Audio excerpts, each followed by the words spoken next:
Welcome back, Honors. All right, so we just finished up today talking about the Byzantine, right? So we just finished up talking about the Byzantine, and if we didn't, I'm sure I'm going to supplement it in some way. I'm probably going to send that PowerPoint out just so you can get the last little bit of notes off that or something like that. But anyway, we're not going to worry about that too much right now because we got a flip to do. All right, so the entire time that we've been leading into this new unit, right? Europe post the fall of Rome. Western civilization post fall of the most Western civilization that there ever was, right? So we talked about Rome, and we talked about its expanse and how Rome had such a massive effect on all of Europe, all of Western civilization, because they took over most of the known civilized world at the time. If you name a European country, there's a good to solid chance that Rome controlled a part of it at one given point or another, right? France, Spain, Portugal, the United Kingdom, Switzerland, Austria, Germany, Liechtenstein. You're talking about a lot of area, right? That's not even including the Balkans and Greece and Turkey and then the eastern portion of the empire as well. So when Rome falls, all right, so Europe enters what's known as the medieval period. MEDIEVAL. Now, before we even get started, let's go ahead and kind of define that, shall we? Now, the medieval period, or medieval, right, is actually a word of Latin origin, and it can kind of, it relates to the Middle Ages. So when you hear certain things being referenced throughout this unit, you need to know they're all the same thing. The Middle Ages, the medieval, era, the medieval Europe, Middle Ages, the Dark Ages, quote unquote, right, is usually what we're talking about when we're referring to this entire era, right? So now, the Dark Ages, quote unquote, why was it so often referred to as a Dark Age? Now, really quick question too, did they call it a Dark Age when they were in it? No, just like they didn't call the Byzantine Empire the Byzantine when they were in it. They called it Rome, just like also they call the Dark Ages just the ages, all right? So, well, we call it the Dark Ages now because after the Renaissance began over 1,000 years after the fall of Rome, it's going to start creating this idea that this era of intelligence and the rebirth of Greek and Roman culture must start here around 1350, 1450, this big gray area, right? And then everything before that and past the fall of Rome, this middle area should begin to refer to as a Dark Age because no one was smart anymore, right? Well, it was referred to that by a very famous writer known as Petrarch, Petrarch, Petrarch, right?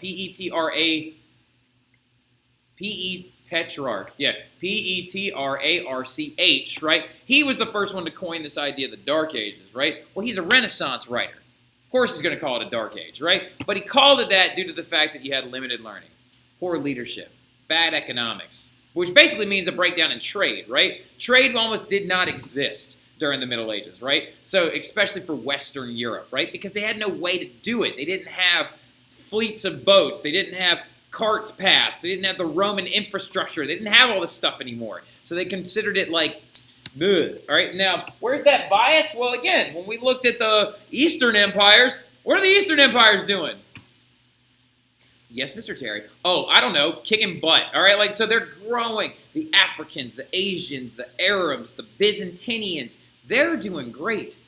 It's just this little nugget of, Europe was really struggling, right? So whenever we look at it, right, like this right here, this is the Umayyad Caliphate.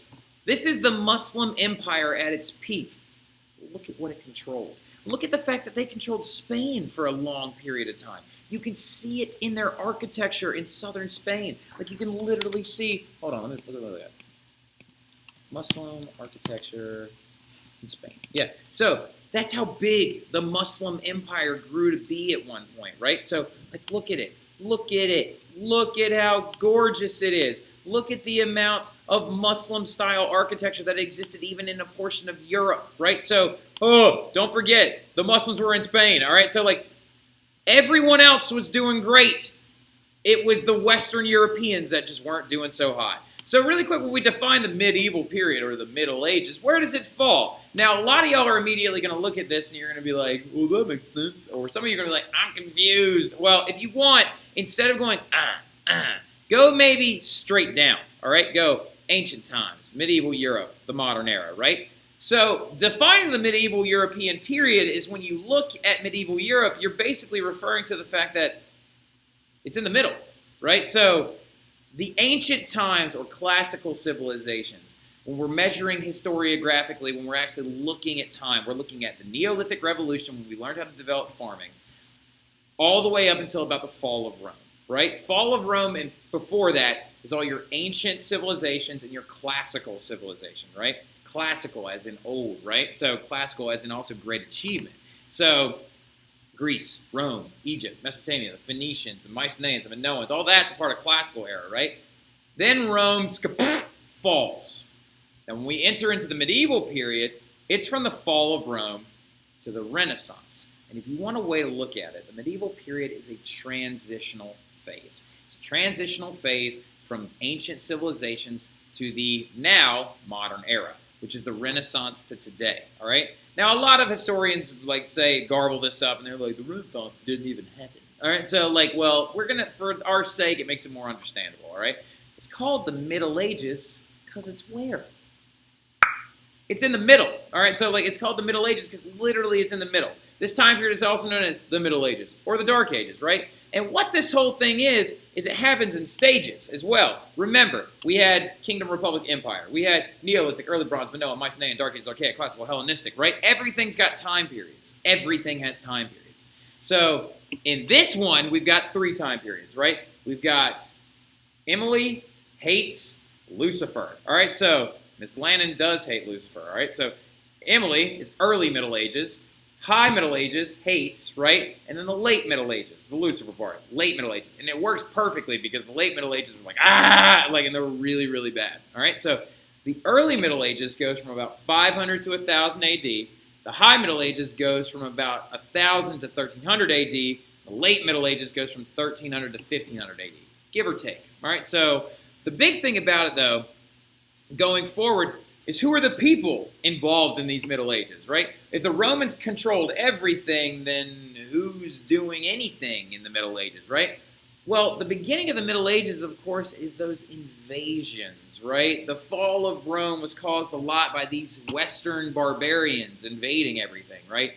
The Visigoths, the Vandals, the Huns, all these different groups. And you saw the end of the Roman emperors when the Ostrogoths came in and deposed the 16-year-old emperor, right? So Rome falls due to these barbarian invasions. Well, now, thanks a lot, barbarians, you're now responsible for reestablishing Europe, all right? So for those of you in this, listening to this flip right now, chances are you're descendant of a barbarian, right? So I myself am descendant of Angles, Saxons, Celts, and some Gauls as well, and also some Native Americans, but we're not referring to them as barbarians, they're Native Americans, right? Barbarian is a person who is believed to be uncivilized. But in the European scape, jot this down, it's basically just anyone who's not Roman, all right? So if you weren't Roman, right, if you weren't Roman in Italy, if you were roaming around, all right, so if you were roaming around outside of Italy, you were considered a barbarian, right?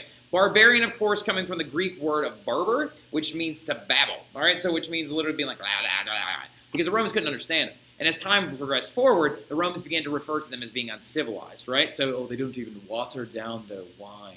That was one of the big reasons why Romans actually thought that barbarians were savage in a sense, is because they drank wine straight instead of watering it down so they could drink it all day, right? Barbarians drank for other reasons. But anyway, they're also not that uncivilized. They're just behind the 8 ball, all right? So, actually, they're not even behind the 8 ball. Rome calling the barbarians uncivilized is kind of like Bill Gates calling regular people stupid. You know what I mean? Shut up, you're Bill Gates. You know what I mean? It's the Romans were just massively intelligent.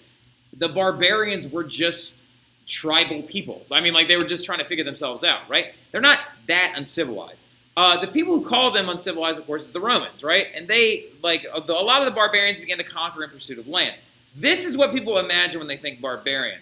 Oh, big husky guy. He's got 8 swords and he's going to come take everything and he's a big dude. Nah, not really. It's not really what it looked like. This is what a barbarian looked like, right? Wooden shield, had a loose understanding of how to forge things like iron, right? But they didn't have the complex society that the Romans had, right? Notice he's wearing a tunic and he's wearing his weapons, and like it's a very, very different thing, right? But don't judge the barbarians. Don't be harsh to the barbarians. They had kings and governments, sort of. All right, so they were small, and they had like little tribes that had like chiefs and chieftains that eventually evolved into like kings and stuff. But like at first, he's starting out small. All right, so now, and they had money. Eventually, all right, eventually as time progressed forward and Romans weren't making money anymore, barbarians themselves even began to make money and use it as a form of exchange, right? So, but they're also responsible for settling all of Europe, right? So, for example, check this example out, all right? So, all right, hold up. Here's a good example, right? So some of y'all are going to write it down in your notes, but you're more than welcome to, but you don't even necessarily have to. So if you look at, for example, the progression of words throughout history, right? Titles, countries, governments, whatever you want to say. All right, so let's just get this a little bit closer, shall we? All right, there we go. So you have the country known as England, right? So, well, let's talk about England for a hot second, all right? England, the way this word comes from, originally, when it was spoken by the Romans and spelt by them, it was actually in Latin spelt like this.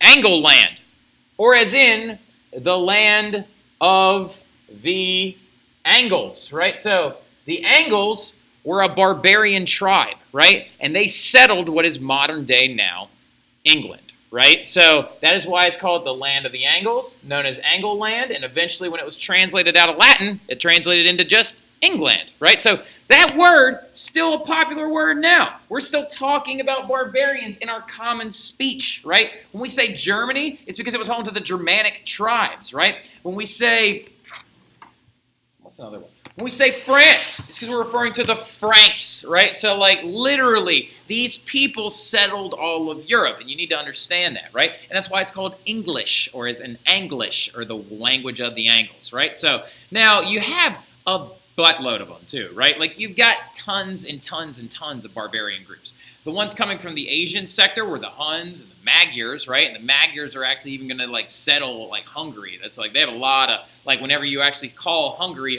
in Hungarian, it's called Magyar. All right, so like and then the Huns and the Magyars though they settle Russia and Eastern Europe, right? And then from the Germanic north you had the Saxons, the Angles, all the Goths, right? The Ostrogoths, the Visigoths. You had the Gauls, right? The Gauls. The Celts, add the Celts on there, C-E-L-T-S, the Celts settled Ireland and areas like that. The Danes, write the Danes down. The Danes settled Denmark, also known as the Vikings, all right, so like the Vikings. Now, anyway, so look at all these different people. You have the Ostrogoths, the Visigoths, the Angles, the Saxons, and eventually the Angles and the Saxons interbred together and created Anglo-Saxons. All right, so the Franks from Central Europe. You can pause this real quick, but I got to keep rolling. I don't want to take up too much of y'all's time. But then eventually the barbarians are going to organize. Hooray! All right, so like around like the 500s, they're going to organize under one guy, and we're going to talk about him tomorrow. All right, so but barbarian tribes are eventually going to put hereditary leaders into power. They're going to begin to make permanent settlements in Europe, and even though single-handedly destroyed all things of intelligence up to that point, they're trying. They're doing their best. All right, so and there's one thing too that actually many of them actually were imbibing with. Post-fall of Rome, many of them began to convert to Christianity. So keep that in mind as well. All right, so but I'll talk to you guys tomorrow. I hope you all have a great evening. Have a good one.